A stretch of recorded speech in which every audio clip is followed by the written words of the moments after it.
Hi guys. Happy Monday. Yuck.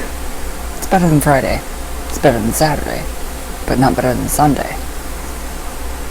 So, okay. I'm glad that you guys liked the Cherokee introduction.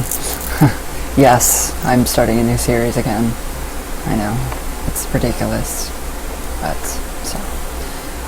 I know my hair is awfully big and I cannot fit it all in the camera. So I'm sorry. But, alright, so I got feedback from my book. I got one feedback. Because only one person has it. And they thought it was amazing. Thank you so fucking much. It's seriously in depth. Crazy in depth. So, alright. Hopefully today I really want to get, I don't know, people have this strange idea in their heads that just because it's somebody's birthday, that you have to make a deal about it. No, I'm 22 again. 22. That's it. 22. So I really want to try to get that book, The Garden of insert title here, up in PDF form. So I'm gonna try to work on that for you guys. I think it'll really go good for a lot of the LGBTQ community. Q. Yeah, we have Q now. Questioning. Yeah. So, it's hot, you guys. Especially in all black. Okay, so Cherokee Magick. This is Cherokee Magick. It was printed 5/25/2010 at 9:07 p.m. I had a lot of energy back then. I don't have that energy in me anymore. So this is Cherokee Magick, Chapter 1, Run Toward the Nightland, Magic of the Oklahoma Cherokees, by Jack Frederick Kilpatrick and Anna Gritz Kilpatrick. Oh my god. Burning up. So, okay. Magic in Cherokee life. Very interesting stuff. So, for well over 100 years, the Oklahoma, this is not just Oklahoma Cherokee Indians. This goes for a lot. This goes for the Cherokee Indians in my area too. So for well over 100 years, the Oklahoma Cherokees have been writing down their magic by means of squaya syllabary in manuscript books that vary in size from tiny pocket notebooks to huge ledgers. I would love to get my hands on one of those, or just be honored. I'd be honored to be able to look at one. And upon old scraps of paper. Oh, I can just visualize all that happening. It's awesome.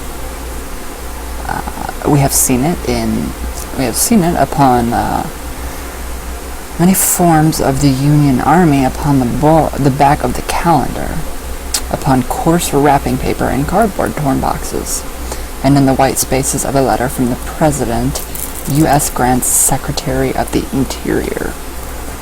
That's very different. That's very, very, very different. The Secretary. So, alright, both in magic and medicine, both magic and medicine are almost certain to be found. This person, you guys that wrote this website can't spell. Coming led in a manuscript. The Cherokee is referred to by the general term, I don't speak Cherokee, medicine book or papers. Demography,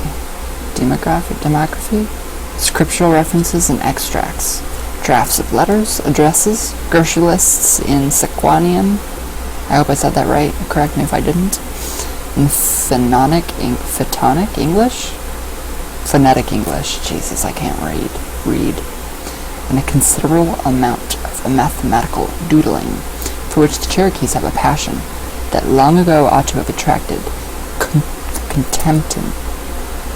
competent psychological investigation. That's very cool.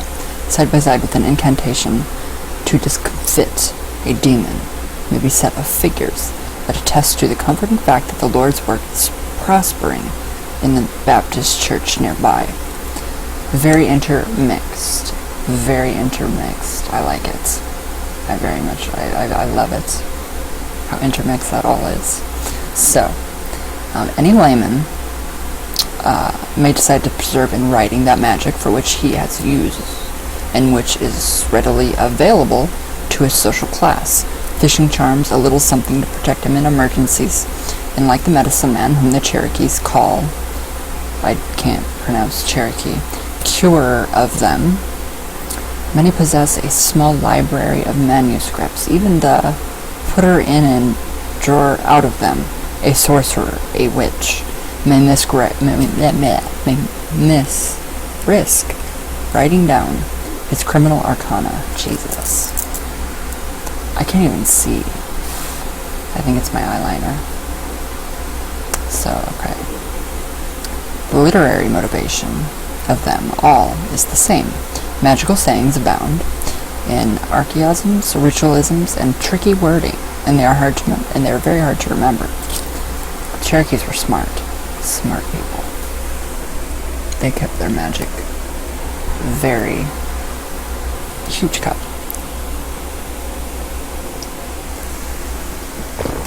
Secretive. They're very secretive. So that reminds me of the ancient Egyptians. The hieroglyphs, all that. I like it. I like how sneaky they were. Okay, so. Ouch. Okay, where'd I go? Okay, if it is exceedingly difficult for one without paper credentials to acquire a medicine manuscript of any kind, even one that deals with treating the toothache, the obstacles to overcome in obtaining one that gives precise instructions as to how to separate a married couple, or to befuddle a jury that well be imagined, since he is more than likely to be Christian. Okay, it cut off. Sorry. I did not know that. Layman has no desire for the rumor to reach his congregation that he is doing a little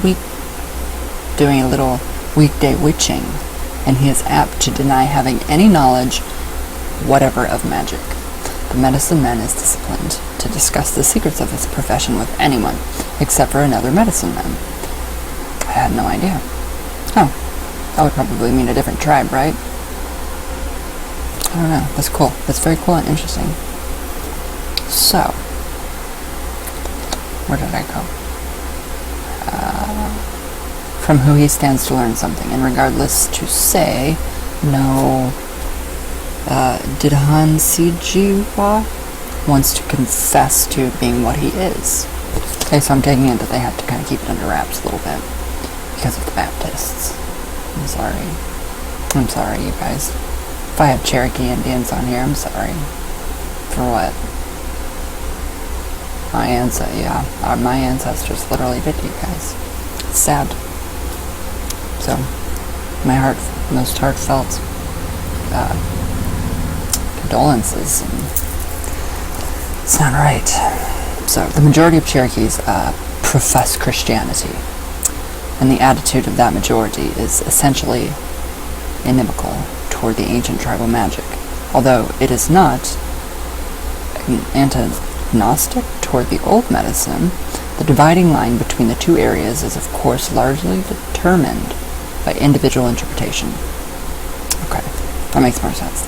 The average Cherokee is unable to see any inconsistency in his willingness to permit invocation of a specific bird or animal for the curing of his liver, and his adherents of having the same spirit petition to achieve revenge upon a personal enemy.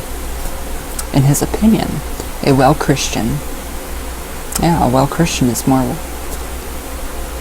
more of worth to the kingdom of God than a sick one.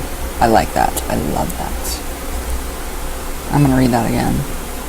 A well Christian is of more worth to the kingdom of God than a sick one. And I know many sick Christians.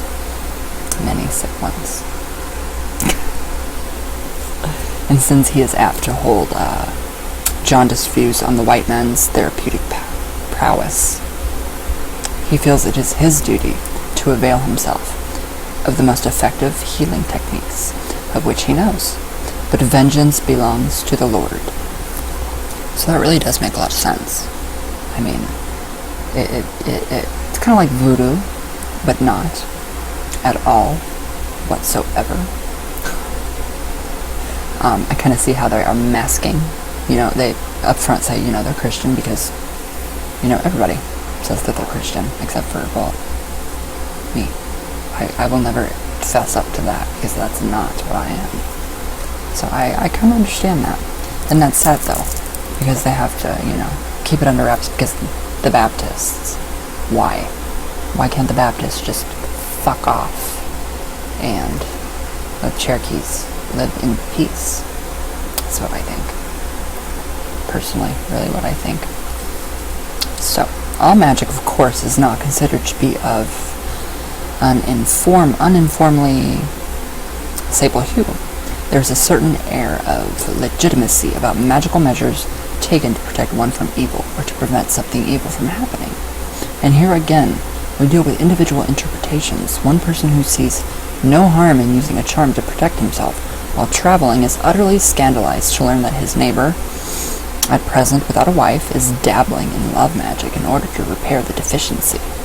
Insecure in his Christian rectitude, that neighbor is appalled to find out that a deacon, no less in the community church, did not commit the outcome of a recent lawsuit entirely to the acumen of the lawyers. Wow. I did not even realize the political and politics within all of this. So some magical practices are condemned by Christians and pagans alike. I think the pagans are a lot more open, or not condemning. I don't know Christians that do support. Yes, I do. Every single one of you on here that are Christian or Catholic, or, follow Jesus, the true Jesus, not, you guys are fabulous. A rare breed, a very rare breed of people. And I love it, and I love you guys. So, wow. Sorcery to make a person ill or to separate a man and his wife is universally abhorred and feared.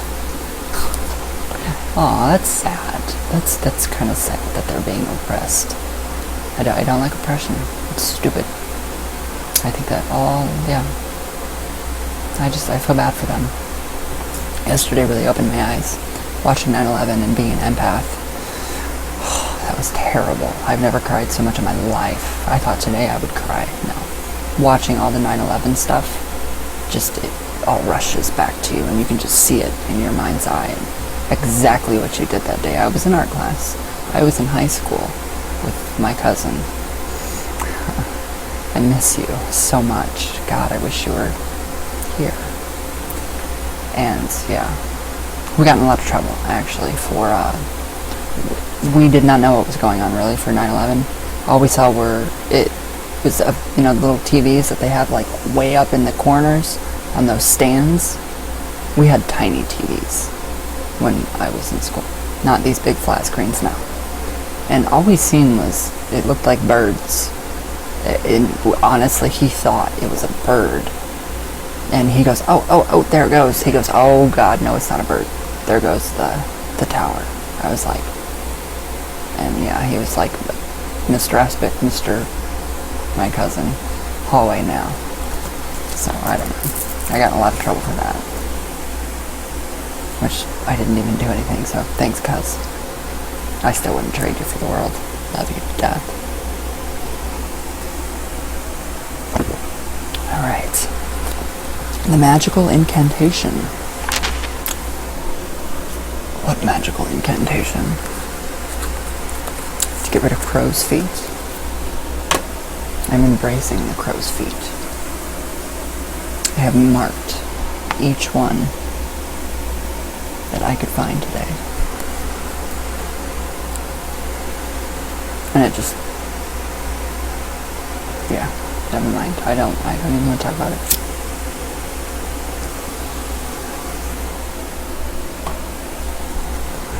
So, the magical incantation. Most Cherokee magical rites, rituals, consist of something that one says, or merely thinks or sings, called IGAWESDI. I don't know how to say that.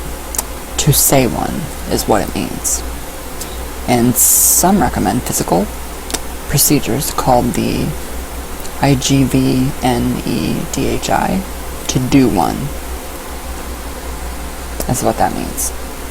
Okay, so although some have no IGVNEDHI at all, the published literature on Cherokee Magick does not recognize a fundamental truth in any magical ritual. All generative power resides in thought, and the IGAWESDI, which focuses and directs that thought alone, is inviolate. So the IGVNEDHI, but if you guys know what that word means, please tell me how to say it. Which merely augments the authority of thought, or serves more effectively to apply and disseminate. Oh my god, I've lost my mind. I don't even know. Whatever. May be expanded, curtailed, altered, or dispensed with entirely in conformity with personal preference, special circumstances, or the broad general principles that govern Cherokee medico-religious magic practice. Very cool. I like it. I'm very liking this tradition, this faith. So, there are striking parallels between Cherokee magical ritual and the Roman Catholic Mass. Oh, I knew it. Damn Catholics. No, I'm joking. Alright, and IGAWESDI may have its ordinary and proper aspects, but just as we have the Missa Solemnis and the Missa Lecta, so do we have Cherokee texts that may optionally be sung or spoken. And while it is true that the Cherokee shaman is no more at liberty to alter than is the celebrant of the Eucharist, certain interpopulations, acknowledges the tropes of the Middle Ages are admissible. Okay, that makes sense, kind of. I'm seeing a lot of oppression still. So, most commonly these extraneous elements take the form of the repetition of keyword, the sacred 4 times, the interjection of the supremely sacrosanct numeral 7, the insertion of the pronoun I, and a hiatus in which the reciter thinks intently upon the purpose of the ritual. These are not introduced with complete freedom, but only at certain junctures approved by custom.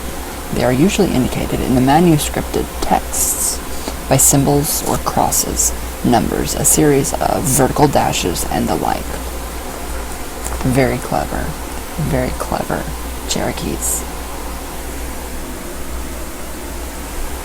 Very clever. I like that. So yeah, I mean, if you would open up a book of magic, a medicine man's book, what would you see? You would probably see all those different hieroglyphs and slashes and dots and their knowledge, their way of writing. I think that's amazing. So, from the published literature, one might get the impression that a particular IGAWESDI is usable for but one highly specific purpose, whereas in actuality, NEIGAWESDI, is serviceable for any number of purposes for which its wording qualifies it. What is more, a master DIDAHNVWISGI is at perfect liberty to improvise a text if the spirit moves him to do so. I totally agree with that. A text that has descended to him through tradition, he will not knowingly alter, though he may not fully understand what he is saying, but upon the occasion he may elect to use only part of it. That makes a lot of sense. I like that, you guys. I'm learning with you guys as well, because I had no clue. I have not read this since 2010. So. I love Cherokee Magick though. I love it. Cherokee and Blackfoot. My grandma was Blackfoot and Cherokee. So I don't know if I have that in me or not. I really want to try one of those DNA ancestral things and see actually what I am, because I know that I am Romanian and Italian. Obviously the voice, raspy voices. All Italians have the raspy voice, and Hungarian. So I would really like to explore that further. Who knows, maybe I am Irish. I doubt it. So while in terms of sheer quantity, I'm going to give this a try to say this word, Idica Wesdi, that are used for curing very greatly outnumber those of an essentially magical nature. Nevertheless, there exists an impressive corpus of the latter, and formerly these have been a truly astonishing number of them. The scope of Cherokee Magick has been imperfectly perceived in the published literature, while we present here many areas of magical practice that may have not been previously reported. To our certain knowledge, this study is far from exhaustive. So, it makes sense. I mean, kind of. I'm kind of absorbing and trying to understand all of this.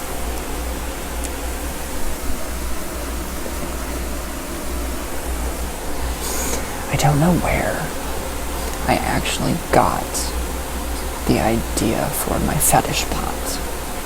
I think I have a book on Cherokee Magick or Native American magic, and that's, you guys have commented on the fetish pot, how it doesn't get dusty. I don't know how. It sits there at all times.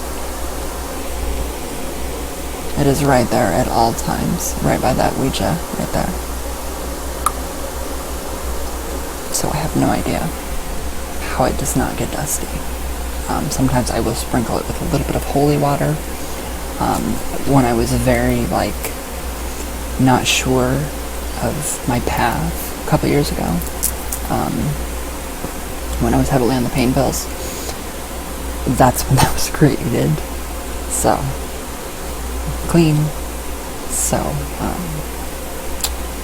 I don't know where I was going with that. No idea. Wasn't important, I guess.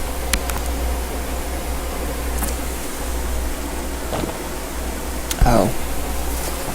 Morning dew. Morning dew. I would go out and I would collect at 6 o'clock in the morning. Dew from petals of grass. I would literally take a small vial of the sclera lenses that I wear sometimes. They're big. They're very large containers, probably about the size of my ring. So I would go and I would literally wait for each one to drop into the bottle. That's what I would feed that fetish pot. Morning dew. So I think I've done some strange things in my life. Stranger things. So, okay. The magical ritual. I like this part. So, the chief vehicle, the power of thought, is tobacco, both the commercial variety and Nectoriana rustica. I like that. I like that. I wonder what kind of sacred tobacco I have. I'll have to ask, actually. Nowadays, the former is usually purchased in stores. Twist and plug forms are usually preferred, although in a circumstance where the tobacco is to be smoked by a woman or physically weak man, finely cut pipe tobacco may be used because it has less nicotine content and is more adulterated than either twist or plug. Up until a generation or so ago, the Cherokees grew a good deal of commercial tobacco of rather high quality, which, after being worked up into twists and plugs, they smoked and chewed for pleasure, as well as used in ceremonially. They grow little of it today. Yeah, I don't even think you can grow a tobacco plant. I don't know, honestly. So, Nicotiana rustica, which they usually call, this is in Cherokee, and I don't know how to say it, and I'm not going to butcher it. Tobacco ancient is what it means. Was never raised extensively in Oklahoma, and in these days it is exceedingly scarce. That really makes me wonder what kind of tobacco I have. Since among the western Cherokees it is used with a very great infrequency in healing and in magic, most commonly for nefarious purposes. It is no easy matter to get an upstanding, have whiskey to confess that he possesses any of it, or even admit that he knows where it might be obtained. Smart men or women. Okay, so Sola Cavely is not planted in a field, as it is commercial tobacco. For if anyone other than the planter should see it while it is growing, its power is diminished. It is raised in secrecy in the woods under conditions duplicating as nearly as possible a wild state. The seeds are planted on Christmas Day or St. Valentine's Day. Did you guys know that there was more than one St. Valentine? There were quite a few. I don't know where I got that. So, okay, in a small patch of ground prepared by having lightning struck wood burned upon it. The occurrence of thunder on the day of its planting is considered to be an especially good omen. This is everything. It just brings back what my grandma says to me. If I have a wart, I've never had a wart in my life. Yes, I have.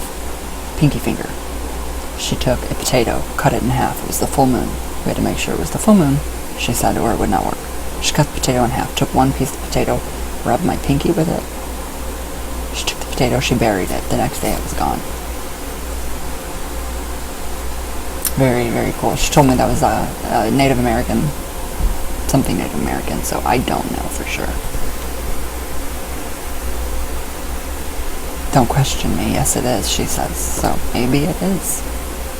Don't question me, she says. I'm not. It's okay. Okay, so since this tobacco is both very hard to come by and overwhelmingly puissant, only a minute pinch of it is generally used for any purpose. It is almost never used alone. Oh, what kind of tobacco are we talking about here? Green corn? Native Americans on my channel? Green corn? Is that what they're speaking of? So, tobacco has no inherent magical powers, although it possesses curative properties. It must be remated, that is, infused with supernatural authority before it can be used magically.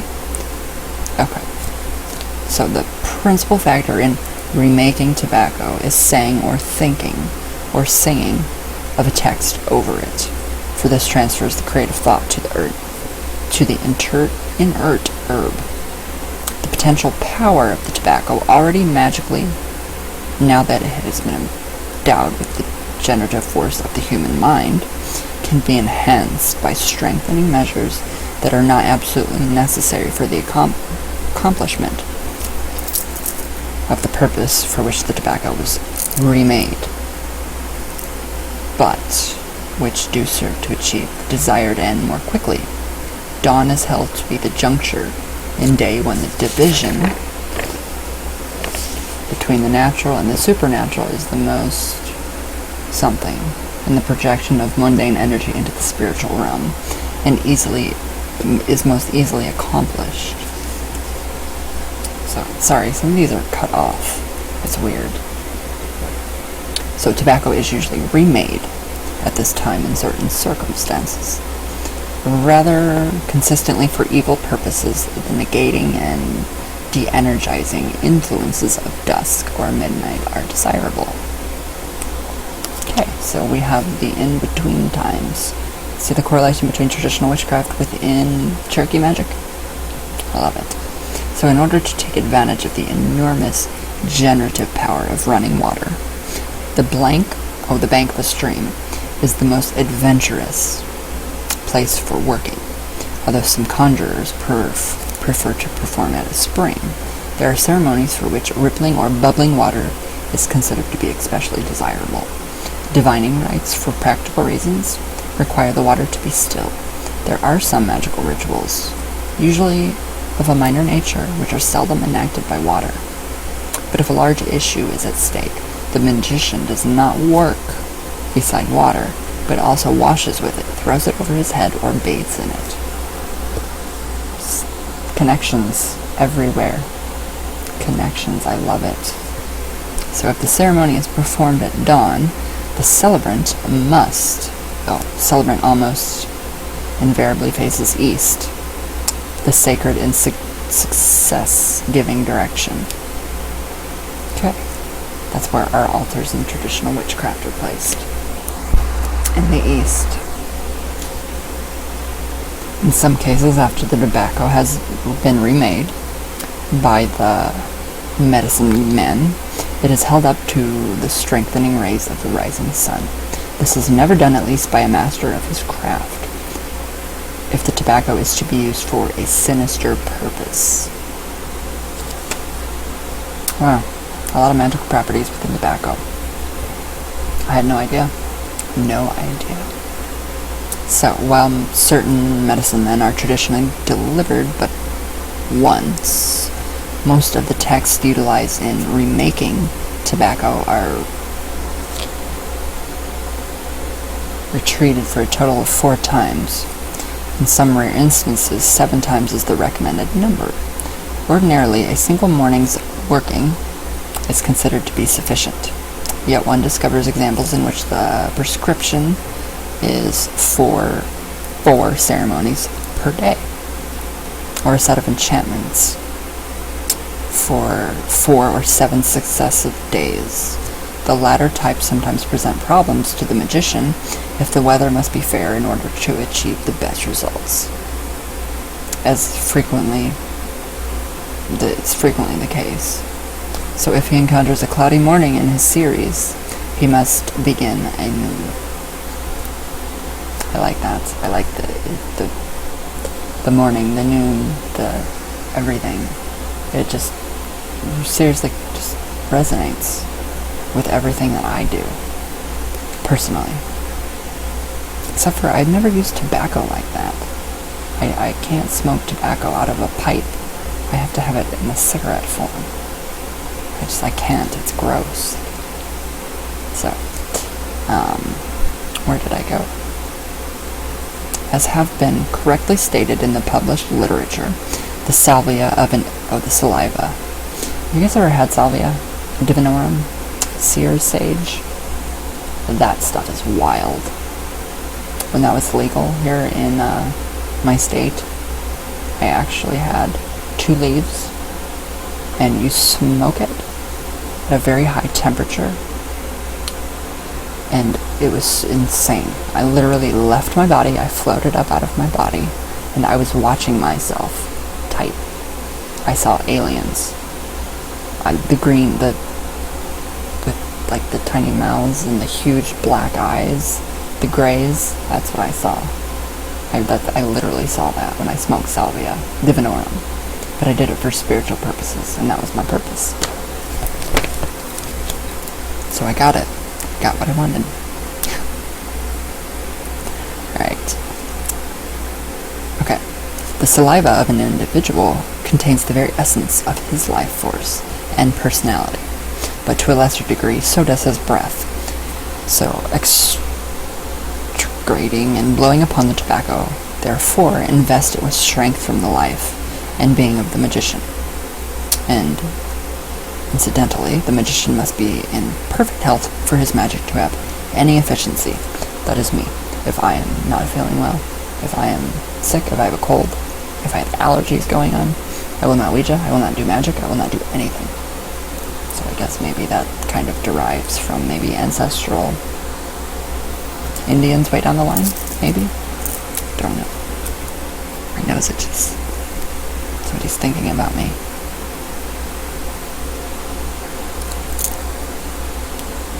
Yes, I can do it like Bewitched. So, whoever's thinking about me, stop it. Okay. Where did I go?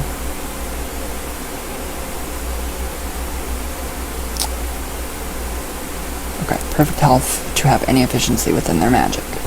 Okay, so while in Itagawedzi, I think I said that right. I really hope I said that right. Is being set over it. The tobacco is customarily held in the left hand and kneaded with a counterclockwise rolling motion of the four fingers of the right hand. For any circling movement counterclockwise is the successful or fortunate direction, in analogy to tobacco being remade. So here we see again a connection with traditional witchcraft, Cherokee Magick, Native American. I love it. So it's being remade at sundown or midnight, and not dawn. The rolling is sometimes clockwise. That is awesome. So cool. So, it's a rather general practice for the magician to be fasting while remaking tobacco. But if he abstains from food all the rest of the day, the force of magic is enormously fortified. So if the tobacco that is used contains a mixture of the other sacred tobacco that is scarce, it is neither blown nor held up to the rays of the sun. Cedar leaves or cedar seeds are occasionally added to the tobacco that is remade for use in repelling witches. Thanks. And in addition, shredded grapevine to that prepared for the purpose of capturing the affections of a woman. I think you guys can find a lot of useful information in this. A cigarette or cigar can be remade with as much success as plug, twist, or cut pipe tobacco. So, one has to omit the counterclockwise rolling motion used when delivering the breath or life force. And when the cigarette or cigar is blown, 2 successive puffs of air are bestowed upon the one end, 2 upon the other end. Snuff, being too easily airborne, is never remade. What is snuff? Is that shit you see people putting in there?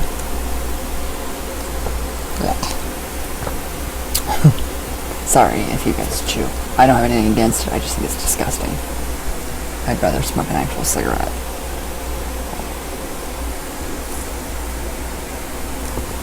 So, all remade tobacco is exceedingly sensitive to the malign influences emanating from a menstrual or pregnant woman, a dead person, or someone who has been in contact with a corpse. Oh, no. I don't want to come anywhere near a corpse. Ever. And it can be weakened or rendered impotent by its merely being in the same house with them. Actual contact is not necessary. Its power is broken if it is smoked by anyone other than the person who remade it, or the person for whom it was prepared. So in situations of critical importance, a Didhanwizchi may elect to turn over the task of remaking the tobacco to those benign spirit midgets. The people, small, they, little people. The tobacco is left in the vicinity of where these beings are known to reside, usually rocky or craggy places.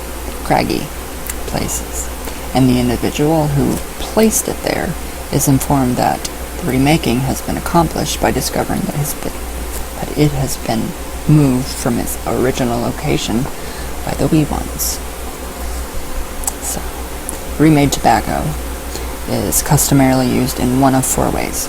It is smoked in such proximity to the individual who is its target that the smoke actually touches that person. It's smoked sometimes on a set schedule, as merely projected towards the victim, or the direction in which he is likely to be. It is smoked in such a fashion that its fumes pervade a general area. It is not smoked, but instead it's placed where the person for whom it is intended comes into contact with it. That's really freaking cool. So, all about sacred tobacco today. And how to actually use our breath and our thoughts, how we affect the outside world with our thoughts, our breath, our words, how we create with our words and mind. I think it's incredible. Tomorrow I will be doing spirits and color symbolism for the Cherokee Magick. I thought that sacred tobacco part was really pretty interesting. So if you guys know any more info on that, that'd be really cool. I've always wanted, just to go hang out with a native, I don't even know the proper word. How do you properly say? Is it Native American? Is it I don't know the proper terminology. I don't want to offend. So, Native American? That doesn't even really sound right. So, I don't know. Cherokee? I don't know. So, yeah, we can actually empower our cigarettes. 2 breaths on each end. So I'm going to try it. Let's see. What am I going to do? For creativity for the book. Creativity for the book.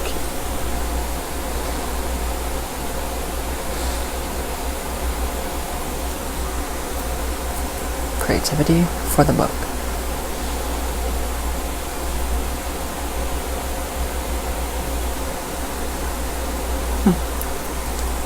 And then you smoke a cigarette.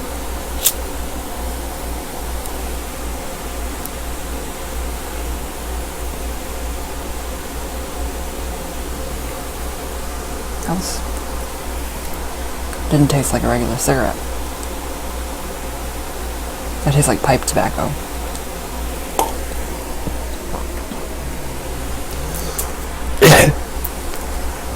Sorry guys. So, that's cool.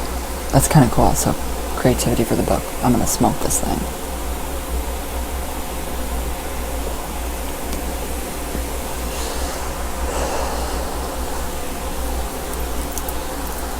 There are creativity and blessings for all of you today. It can't help, or it can't hurt. Here you go. Here guys. Cyber creativity and blessings. No, I don't mean to make fun. I'm not making fun. Believe me, I'm not, so. Let's smoke this. Still don't understand that concept. Well, I do, kind of. Cool. So, alright guys, I'm gonna try to get some stuff blogged for you all. Yes, I will.